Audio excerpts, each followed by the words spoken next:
सुप्रभात छात्रों। आज हम इस वीडियो में क्लास 10th का हिंदी व्याकरण में जो रचना के आधार पर 3 वाक्य के बारे में जान रहे थे, सरल वाक्य, संयुक्त वाक्य और मिश्र वाक्य। ठीक है, इसके पहले वाले वीडियो में हम लोगों ने रूपांतरण से संबंधित देखा था और आज हम लोग देखेंगे कि संयुक्त वाक्य से मिश्र वाक्य में रूपांतरण कैसे होता है और उसका उदाहरण क्या होता है। ठीक है, देखिए ध्यान दीजिए हेडिंग पर कि संयुक्त वाक्य का प्रश्न होगा आपके पास और आपको बदलना है मिश्र वाक्य में। ठीक है, जिस तरह से हम लोगों ने देखा था कि सरल वाक्य को संयुक्त वाक्य में कैसे बदलेंगे और संयुक्त वाक्य को सरल वाक्य में कैसे बदलेंगे, और आज हम लोग का टॉपिक है संयुक्त वाक्य से मिश्र वाक्य में रूपांतरण। ठीक है, तो देखिए पहला है कि नीरजा ने कहानी सुनाई और नमिता रो पड़ी। देखिए बताइए तो इसमें जो यह जो उदाहरण दिया गया है यह किस वाक्य का होगा। देखिए और है, और किस में आता है, संयुक्त वाक्य में आता है। तो यह प्रथम है कि नीरजा ने कहानी सुनाई और नमिता रो पड़ी, यह संयुक्त वाक्य का उदाहरण है। इसको बदलना है मिश्र वाक्य में। मिश्र वाक्य में होगा कि नीरजा ने ऐसी कहानी सुनाई कि नमिता रो पड़ी। नीरजा ने ऐसी कहानी सुनाई कि नमिता रो पड़ी, किस वाक्य में बदला, मिश्र वाक्य में। दूसरा है संयुक्त वाक्य। तो ये इसमें जितना भी उदाहरण मिला है वो आपको सब संयुक्त वाक्य का है, जो नंबर के सामने में लिखा हुआ है और उसके नीचे मिश्र वाक्य में लिखा हुआ है। मिश्र वाक्य में हो संयुक्त वाक्य का प्रश्न है कि तुम महान हो क्योंकि सच बोलते हो।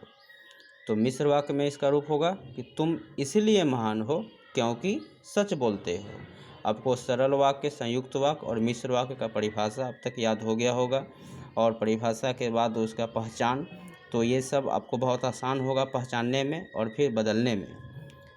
मिश्र वाक्य में बना कि तुम इसलिए महान हो क्योंकि सच बोलते हो। तीसरा देखते हैं, संयुक्त वाक्य का प्रश्न है कि आपने कठिन परिश्रम किया और उत्तीर्ण हो गए। तो मिश्र वाक्य में इसका हो गया कि आप इसलिए उत्तीर्ण हो गए क्योंकि आपने कठिन परिश्रम किया। ध्यान दीजिए, आप इसलिए उत्तीर्ण हो गए क्योंकि आपने कठिन परिश्रम किया। चौथा है संयुक्त वाक्य कि मेरे पाठ्यक्रम में गोदान उपन्यास है जिसके लेखक मुंशी प्रेमचंद हैं। तो मिश्र वाक्य में क्या होगा कि मेरे पाठ्यक्रम में गोदान नामक वह उपन्यास है जिसे मुंशी प्रेमचंद ने लिखा है। ठीक है, आगे देखते हैं संयुक्त वाक्य का उदाहरण। तुम्हारे बारे में सभी बच्चे जानते हैं, यहाँ पर लिखा हुआ है बच्चे। तुम्हारे बारे में सभी बच्चे जानते हैं और बड़े भी। तो मिश्र वाक्य में क्या हो गया कि जिसके बारे में सभी बच्चे और बड़े जानते हैं वह तुम हो। देखिए, जिसके बारे में सभी बच्चे और बड़े जानते हैं वह तुम हो। 6 नंबर में है संयुक्त वाक्य का कि उसके पास घड़ी तो थी किंतु ठीक नहीं थी। ठीक है, तो मिश्र वाक्य में क्या हो गया कि जो घड़ी उसके पास थी वह ठीक नहीं थी। ठीक है, आपको बार बार मैं बता रहा हूँ कि सरल वाक्य, संयुक्त वाक्य और मिश्र वाक्य का परिभाषा और उसका पहचान यह कंठस्थ होना चाहिए, तब जाकर आपको ये सब समझ में आएगा और बहुत आसान लगेगा। 7th नंबर, 7वां है संयुक्त वाक्य में कि अभिलाषा ने रोना शुरू किया और बेहोश हो गई।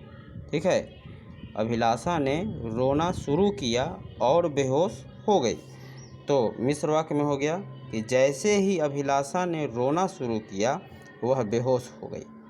किस वाक्य में है, मिश्र वाक्य में। जैसे ही अभिलाषा ने रोना शुरू किया वह बेहोश हो गई। और 8वां देखते हैं, संयुक्त वाक्य में है कि विद्यार्थी परिश्रमी होता है तो अवश्य सफल होता है।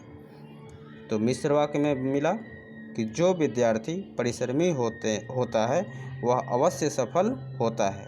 आपके पास प्रश्न आएगा इस प्रकार कि अगर मिश्र वाक्य में कि जो विद्यार्थी परिश्रमी होता है वह अवश्य सफल होता है, इसको संयुक्त वाक्य में बदलिए तो क्या लिखिएगा कि विद्यार्थी परिश्रमी होता है तो अवश्य सफल होता है। ठीक है, तो देखिए आज के वीडियो में हम लोगों ने देखा कि संयुक्त वाक्य से मिश्र वाक्य में रूपांतरण कैसे होता है और उसका उदाहरण क्या होता है।